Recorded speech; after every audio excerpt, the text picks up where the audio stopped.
आज हम बात करने वाले हैं उन 5 चीजों की जो आपको आपके कॉलेज में शायद नहीं बताई गई। और ये वो 5 चीजें हैं जो आपको हेल्प करेंगी आपको अपने लाइफ में आगे बढ़ने के लिए। और सबसे इंपॉर्टेंट है कि शायद आप इस कॉलेज से जब भी निकलने वाले हैं, जब भी आप अपने अगले पड़ाव पे जाने वाले हैं, तो मे बी आपको शायद इंटरव्यू क्रैक करना होगा, मे बी शायद आपको अपने बिजनेस में जाना होगा। बट लेकिन ये 5 चीजें ऐसी हैं जो आपके हर पड़ाव पे काम आएंगी। तो लेट्स स्टार्ट। सबसे पहली चीज ध्यान रखिएगा कि आपको हमेशा अपनी ग्रूमिंग, अपनी पर्सनैलिटी के ऊपर काम करना होगा, तभी आपको इजीली आगे बढ़ने का मौका मिलेगा। उसमें let's talk about the first thing. सबसे पहले आता है कि जब भी आपको कोई बोले कि आपको अपनी इंट्रोडक्शन देनी है, इंट्रोडक्शन के अंदर आपको अपनी इंट्रोडक्शन को 3 पार्ट्स में स्प्लिट करना होगा। जैसा कि आप इस स्लाइड के अंदर देख सकते हैं, सबसे पहला पॉइंट है कि आप ब्रेक डाउन कीजिए बिफोर कोई भी आपका ब्रेक थ्रू हो। तो break down before break through is the first important thing जिसके ऊपर हम बात करने वाले हैं। ब्रेक डाउन कैसे कर सकते हैं आप? लेट्स से आपको अपनी फैमिली के बारे में बताना है, तो पहले आप अपनी फैमिली के बारे में एक्सप्लेन करेंगे कि यस आप हैं अपनी फैमिली में, आपकी फैमिली में और कौन कौन है। नंबर 2, आप उसके बाद बात कर सकते हैं कि यस अभी तक आपने क्या क्या सीखा है, आपकी क्या क्या ऐसी चीजें हैं जो कि आपकी स्ट्रेंथ्स हैं, प्रोबेबली आपकी वीकनेसेस के ऊपर भी आप एक बार हल्का सा झलक डाल सकते हैं, बट लेकिन उसको आपको बहुत अच्छे से कवर करना होगा कि मेरी वीकनेस ऐसी है और ये इसका वजह क्या है। सो बी नेचुरल, जो आप हैं एक्चुअली आप वही बता रहे हैं। तो आपको अपनी इंट्रोडक्शन कॉन्फिडेंटली देनी है, ब्रेक डाउन करके। ये हमारा पहला पॉइंट है। बट लेकिन इंट्रोडक्शन के अंदर भी 3 पार्ट्स का बात कर रहे हैं हम। सबसे पहला पार्ट हमने बोला कि आपको अपने बारे में और अपनी फैमिली के बारे में बताना है, फिर आपका एक्सपीरियंस या फिर आपकी ओवरऑल कैसी स्ट्रेंथ्स हैं, क्या स्ट्रेंथ्स हैं, क्या वीकनेसेस हैं, इसके बारे में बात करना है। Last but not the least, अपनी अचीवमेंट्स के बारे में बात कीजिए। अगर आप अपनी अचीवमेंट्स के बारे में अच्छे से बताते हैं तो सामने वाले को आपके अंदर काफी रुचि आएगी। मेक श्योर कि आप इन सब चीजों को प्रॉपरली ब्रेक डाउन करके फिर प्रेजेंट करें, आपके लिए बहुत ही इजी रहेगा।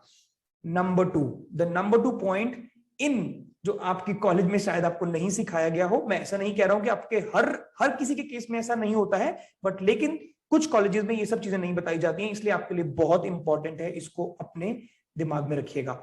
Number 2 is the context before content. अब इसका क्या मतलब है? जब भी आप देखिए, आप किसी को अपनी कोई भी चीज बताने जाते हैं, अगर आप स्ट्रेट अवे कंटेंट पे आ जाते हैं, अगर लेट्स से आप अपने टेक्निकल, आप इंजीनियर हैं और अपनी इंजीनियरिंग के बारे में बात करने लगेंगे, तो किसी को कोई इंटरेस्ट नहीं आने वाला। अगर आप उससे पहले अपनी थोड़ी सी कॉन्टेक्स्ट सेटिंग कर दें, अपनी स्टोरी नरेशन कर दें कि आप ऐसी बात क्यों कर रहे हैं और क्यों करने जा रहे हैं, that will help you set the pace. इससे क्या होगा कि आपके लिए भी इजी हो जाएगा और सामने वाले को भी समझने में आसानी होगी। नंबर 3, हमेशा याद रखिएगा कि नंबर 3 पॉइंट में हम जो बात करने वाले हैं, ये आपकी ओवरऑल पर्सनैलिटी में हेल्प करता है। Let me just quickly share a screen so that आप इस चीज को एकदम से ध्यान रखें कि वो क्या चीज है। So number 3 is actually hurdle play hurdle. ठीक है जी, हर्डल प्ले हर्डल में क्या होता है कि आपके कुछ ऐसे लोग हैं, ऐसे दोस्त हैं, अगर हैं तो बहुत अच्छी बात है, जो कि लाइक माइंडेड हैं। आप लोग एक ग्रुप में प्रिपरेशन कर सकते हैं, जो भी आपका नेक्स्ट स्टेज है, may be an interview, may be something else. आप अगर एक ग्रुप में इसका प्रिपरेशन करें तो आपके लिए इजी होगा। अगर ग्रुप नहीं है तब भी कुछ घबराने की जरूरत नहीं है, आप एक अपना एक अकाउंटेबिलिटी पार्टनर बना सकते हैं।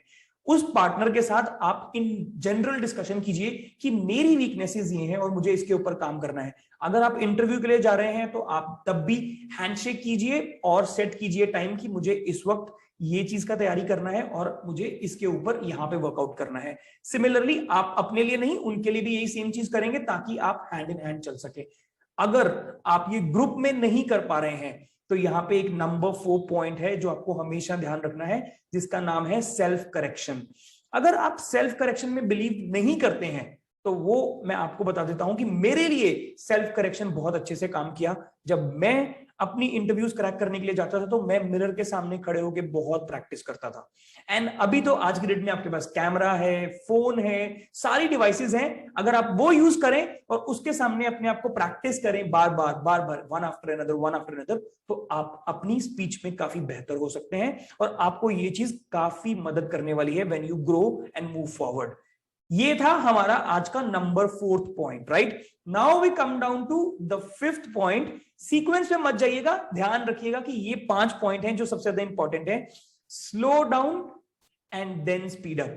अब इसका क्या मतलब है? स्लो डाउन का मतलब यह है कि जब भी आप कोशिश कर रहे हैं कि आपको सामने वाले को समझाना है, आप अपने माइंड में पहले पॉइंट को ढंग से समझ लीजिए कि आप क्या बोलने वाले हैं। आप अपने आप को स्लो डाउन कीजिए अपने थॉट प्रोसेस में, और तब आप अगले वाले को समझा सकते हैं कि आप क्या बात करने वाले हैं। So slow down to speed up is the 5th point. इन 5 पॉइंट्स को आप यूज करके अपने आप को डेफिनेटली नेक्स्ट लेवल के लिए तैयार कर सकते हैं। शायद आपके कॉलेज में ये चीजें नहीं बताई गई होंगी, बट अगर बताई गई हैं तो इनको इंप्लीमेंट कीजिए। आज आपको इस बारे में पता चल गया। मैं ऐसी बहुत सारी और नई चीजें लेके आने वाला हूं अपने चैनल पे, भूलिएगा मत। Below is the subscribe button, आप इजीली सब्सक्राइब कर सकते हैं, और ऐसे बहुत सारे नए टिप्स मैं आपके पास लेके आऊंगा। अगर आपको ये वीडियो अच्छा लगा तो भूलिएगा मत बेल बटन भी दबाना है आपको, सो दैट आप अगली वीडियोस के लिए नोटिफिकेशन भी पा सकें। सी यू, थैंक यू।